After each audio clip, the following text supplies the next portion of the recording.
Hello YouTube, what is up? Hope you guys are all doing well. Now before I begin, this video will not include things such as 60 FPS, dedicated servers, and other things of that caliber. Those things are all kind of a given. We all want them, they're all necessary. This video is basically just going to be covering some vanity items and stuff that I would love to see in Destiny 2. I don't want to waste any more time, so without further ado, let's get right into it. Here are 5 things I would love to see in Destiny 2. Number 5. A library. It doesn't even really have to be necessarily a library, but rather just an option or something to allow us to read the Grimoire in-game in Destiny 2. I personally have never really been a big fan of reading or cared much about the background story and lore behind a video game, but there's really something about Destiny's lore that has really pulled me in and gotten me hooked. While the lore isn't presented exactly the best in-game, which to most has made it seem like Destiny's story is really, really bad, and trust me, I'm not going to defend the storytelling approach they went with in Destiny 1. It was pretty awful. But once you get past how poorly it's portrayed by the campaign and dig into the Grimoire, honestly I think you'll be amazed. I definitely recommend it to anyone that hasn't already.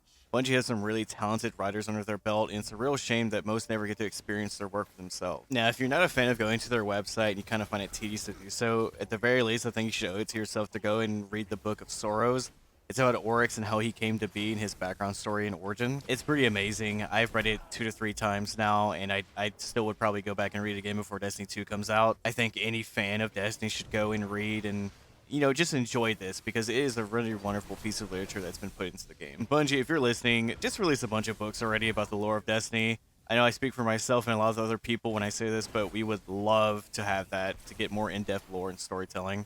Number 4, remove Xur, or at the very least, rework him. Now, I know a lot of people might get upset at this, but personally, I have never really been a big fan of Xur. I always saw this character as basically a means to allow the average Joe that doesn't really have much time to play Destiny or invest into the game to basically close that grinding gap of the person that doesn't really get to play the game versus the person that plays it non-stop.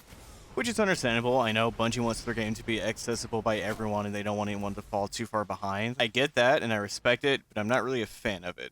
I feel like if you grind and put the time in and all the effort, you should be rewarded. And I don't think somebody that plays, you know, a fraction of your time should just be able to easily catch up to you just because of some vendor that comes every weekend. I think he really trivializes getting any exotic and makes it way less special than what it actually is.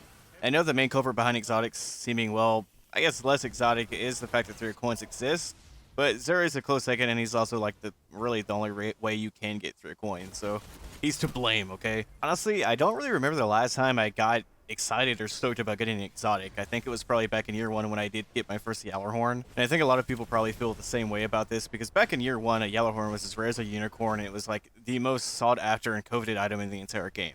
Everyone wanted one. If you had one, you know, you're pretty much unstoppable. Nothing could stand in your way. No strike boss, no enemy, no raid boss, nothing. You were the god of the game, basically. You know, back then in year 1, there was 2 different types of people. People that didn't have the Yallarhorn, and people that didn't. And obviously, if you didn't and you weren't smart enough to buy it from Xur when he sold it week 2, like me, you were pretty damn jealous of those that make the smart decision to actually buy it.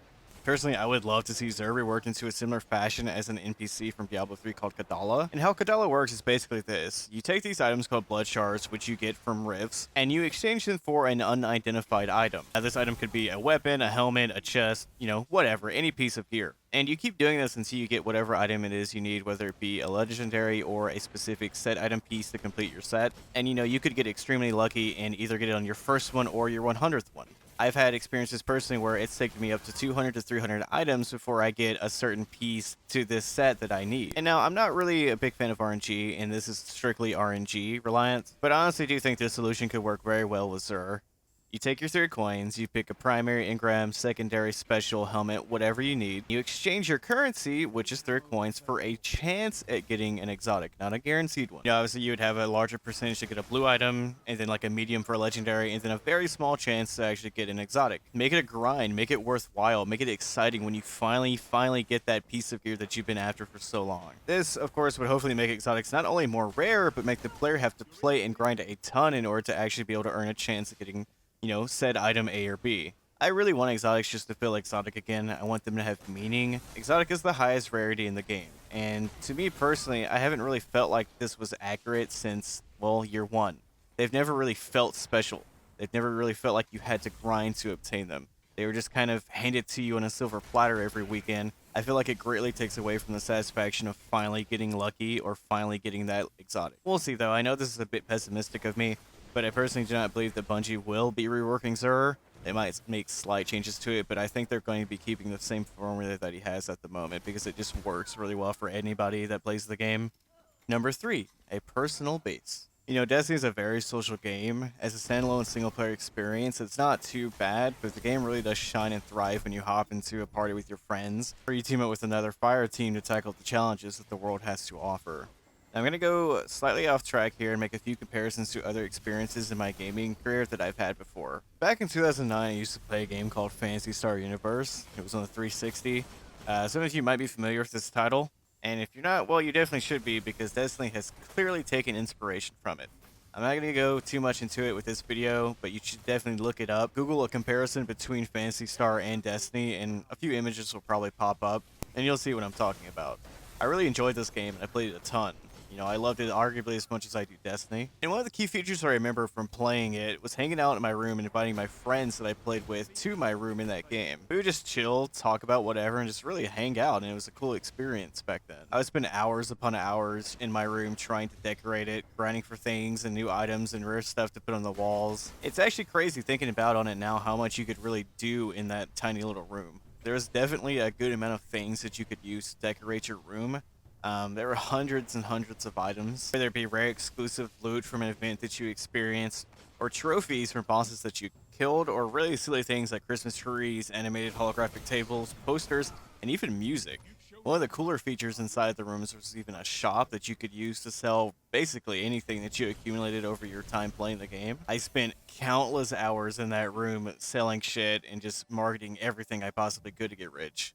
I remember my room for my main character being a bar, and it was just this massive room with like stools everywhere, a bartending thing, even like drinks and all that stuff. There was like bright lights everywhere. It was really sweet. I know I had a bunch of trophies from bosses that I had killed that were like really rare drops. Like there was this one that was like the centipede demon or something, and it came in like 4 or 5 pieces, I believe, and you would like hang it on the ceiling and it would form a centipede. And it was really, really cool. I wish I had some screenshots of these things to show you guys, but unfortunately I've tried Googling it and I cannot find anything on the game. So if you guys want to find out and look into more of what I'm talking about, I would suggest Googling it yourselves. Maybe you'll have better luck than I did. Now the second example I wanted to give was Warframe's ship. It's your central hub for everything, missions, gear, equipment, and it's more than just a glorified loading screen, which I really do like. It serves a purpose, one that's central and very important to the game. Beyond being your hub, you can decorate it with bobbleheads, you can change the colors inside and out as well as give it a brand new model. Of course, this is purely cosmetic. I really do envy Warframe players because honestly, the idea of your ship being important beyond just a simple cosmetic is something I've wanted in Destiny for a really long time. You know, and I really do hope that they take a note out of Warframe's book, and not only do they allow us to like make it a central hub for ourselves, but even like, you know, allow us to fly into space and have space battles and stuff. That'd be really sweet. Beyond the ship thing in Warframe, they also have these clan dojos, which pretty much serve as the same function as not only the ship and all the stuff that I said about Phantasy Stars, like personal rooms. It would honestly be a dream come true to have any of this stuff in Destiny. Now imagine this for a second. The ability to walk into your room, your ship, whatever. You have mantle stands with armor racks and stuff that you can proudly display your favorite set of raid gear, you know, with ornaments and everything. You have mantles on the walls to proudly display Crota or Oryx's head to showcase your triumphant victory against the gods. Banners to display your class, your faction. Of course, like a plethora of other insignias that are in the game. Now, really, there's a lot of potential there for the banner thing. Of course, there's that jukebox in the tower that you can play music on. Imagine chilling in your ship or your room and decorating it while you listen to like the Destiny OST and the sweet, sweet sound of the music. Now that would be pretty awesome. Or how about mounted displays where you can showcase your favorite gun, you know, that year 1 Yellowhorn that's useless, but you know that you still want to keep it because it was your first one ever. Or maybe a raise lighter or a dark drinker. Or what about a baby vault or a little chest that you can store your favorite items in just to keep them close at home, you know? Maybe some extra space just because your vault could be full up. The possibility of a headquarters and the ideas behind it, things that you could implement into it, are really limitless when it comes to Destiny. There's so many things you could do. I was actually snooping around on Google and I found an artist profile on this ArtStation website. His name is Danny Greenan. Quite possibly I mispronounced that, but I will leave that link in the description. You guys should definitely go check it out. It's actually relatively close to what I would envision having a personal base in Destiny to look like. He definitely did a phenomenal job on it. He knocked it completely out of the park. Whether it be a personal living space to hang out with some of your friends and be super duper comfy, or even like a clan headquarters to discuss your team's next move in the world of Destiny. I think it's pretty safe to say this edition would be phenomenal to have, and I would absolutely love it.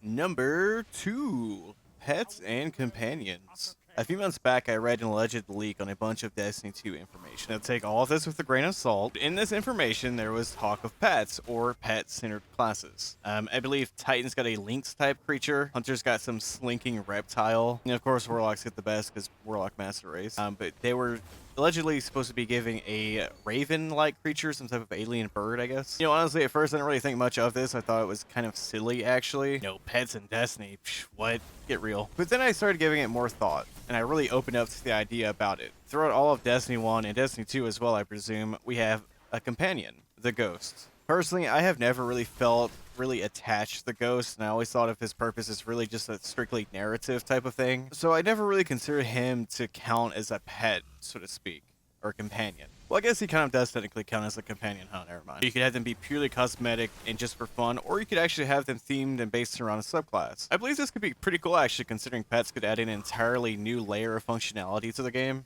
On one hand, we could have a badass raven or a wolf or a tiger or whatever as a sidekick shooting aliens and going on a journey with us through space. Or on the other, that could prove to be, you know, super duper useful. I'm gonna make another quick comparison to Warframe here. I believe in their game they have 3 different species of pets that you can have. Not only are they super customizable, but they also have you out in battle, which is really freaking cool. And they serve a multitude of purposes. I believe Diablo 3 actually added in pets as well, but I can't really comment too much on that since I haven't played the game in such a long time. So I don't really know what they're used for.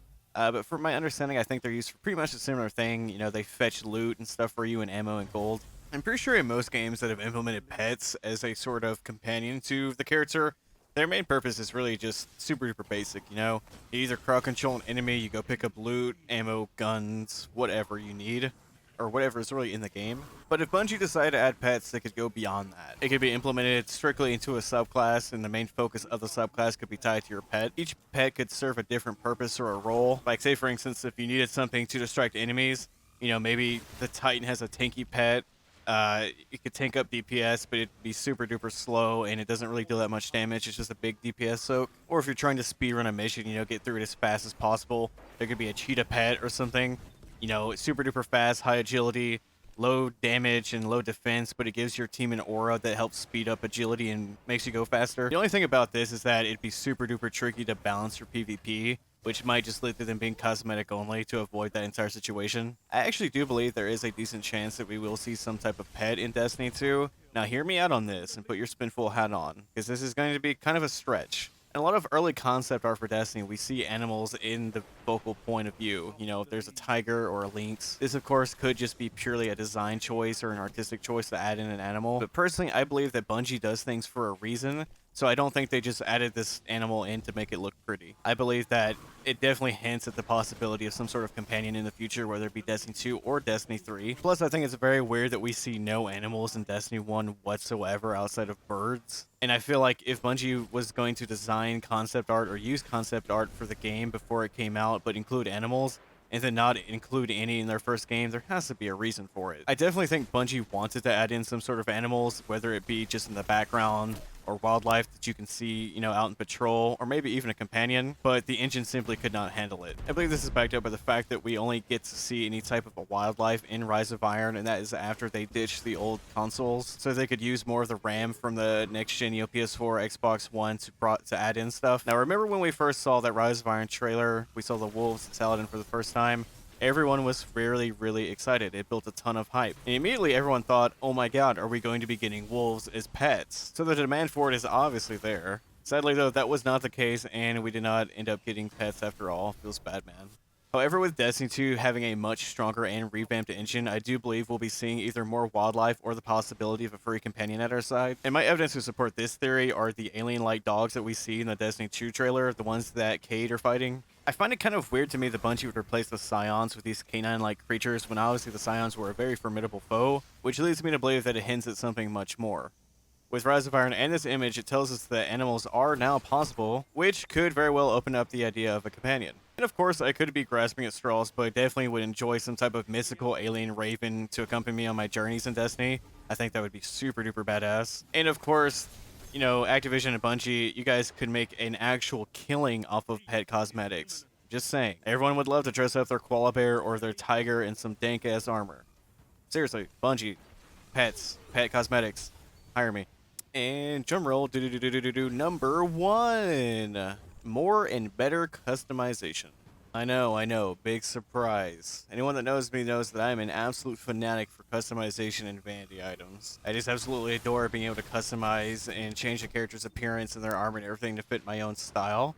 There's really something about being able to make your character look however you want that really sucks a player into the game world, I feel. It ties in very nicely with the whole loot grind system that Destiny has adopted. Plus, who doesn't like to look badass with cool gear and armor, right? Come on. It's a huge surprise to me that Destiny ever had some of these features to begin with, considering how heavily loot focused it is. One thing that many other RPGs and loot-based games have is a transmog system. Two huge examples I can give of other loot-based games having this feature are WoW and Diablo. And it's actually even crazy that For Honor had a transmog system before Destiny did. Now, for those of you that don't know what it is, transmogging is basically the ability to take a piece of gear, whether it be a weapon or armor, and make it take on the appearance of another piece of gear, usually for vanity purposes. Said piece of gear, of course, retains its stats and everything, but it now looks how you want it to look. I really feel like this feature would do wonders for Destiny. One of the main reasons why I think this would do wonders for Destiny is simply because the fact that there's so many greens and blues that look really, really cool in the game, but you can't really use them thanks to, the whole light leveling system and everything. So as soon as you get them or level up, they pretty much become obsolete, and that really does suck. And this is one thing that I've noticed about Destiny for many years now, is that most players usually end up looking the exact same towards the end of the game because there's just not that much variety. You don't really have that many options. You either wear raid gear, faction gear, or trials gear, or typically a mixture of all three. With such limited options, I feel like the player was very restricted and never really given the chance to stand out with its appearance. Bungie really did improve upon this well with the release of Taken King and the addition of chromas. And then again in Rise of Iron with the whole ornament system, which is just basically a glorified, more advanced version of chromas. And of course, the most recent update we got, which is the best in my opinion, the Age of Triumph with all the raid stuff, looks phenomenal. They really did do an amazing job in making all that stuff look unique and making you feel unique when you do equip it. I felt like for the first time in Destiny, my character actually felt unique and genuine. It is unfortunate, though, that this came so late and pretty much at the end of Destiny 1's lifespan. So I really do hope they continue this trend in Destiny 2 and make it just improve upon it greatly. I hope we see the return of chromas and ornaments in Destiny 2, but greatly improved versions of them. I'll show some examples of what I mean. These are just simple edits, but they kind of get the point across. Imagine if we could not only use the ornaments that drastically alter the appearance of our gear, but not only that, we would be able to add in chroma to change it as well. I love the ornaments for the Crotus and King's Fall set for the Warlock, but I was honestly kind of bummed out when I saw that the glowy bits on both sets didn't really change with shaders or anything, and they stayed static, with the glowing green and cyan. It sort of puts you in this awkward position to search for a shader that matches the bright glowing green spikes and all that jazz. If you could add a chroma to these sets in addition to the ornaments, or even if shaders really did affect the glowing parts like they should, we would be rewarded with a lot of variety, which is something I felt like Destiny has always lacked. In addition to chromas and ornaments adding in variety, being able to add trinkets, custom sprays, and little things that you can add onto your armor via unlock would be really, really cool. These images are from the first live-action trailer we got that was called Become Legend. That was released a few days before the game came out back in September of 2014. In one of them, you can see the Guardian's weapon being customized with stuff like an 8-ball trinket, engraved text, and even tally marks. Now, you could argue that this is an exotic weapon, but it looks like a standard Vanguard assault rifle, like a Shadow Price or something, and it doesn't match any known weapon that is in Destiny that is an exotic. These things are very small, but even with the addition of them, I feel like you could add in a lot of variety to your weapons and really make yourself stand out, give your gun a whole new personalized feel. And then in this last picture, we see the Jade Rabbit insignia on one of the Warlock's shoulders. How sweet would it be if you could unlock paint sprays like this in Destiny 2 to add to your armor and gear? You could do a certain feat or unlock them via achievements. I, for one, would have loved applying Oryx's crest to my gun or my armor somewhere to show that I conquered and killed him. Now, the last thing I want to touch on before wrapping up this video is the idea of customizable shaders and emblems. I'm not sure if any of you guys remember a game called Rainbow Six Vegas 2, but in that game, once you hit max rank, you could customize the camo in your character to any color. Now imagine if you could do that in Destiny. It could work kind of like a crafting recipe thing. You could collect materials and metals on other planets in order to combine them into a shiny new paint job for your armor, weapon, or even your Sparrow and ship. How cool would it be to do a raid and get a super rare material that you could use for an animated shader or something? I would honestly be in heaven with that. I've always wanted animated shaders and emblems. Like exotic variations of them both. I think that would be really cool to have animated ones. A member of the Destiny community who goes by Terminator has done a really amazing job at creating some custom shaders and emblem mockups.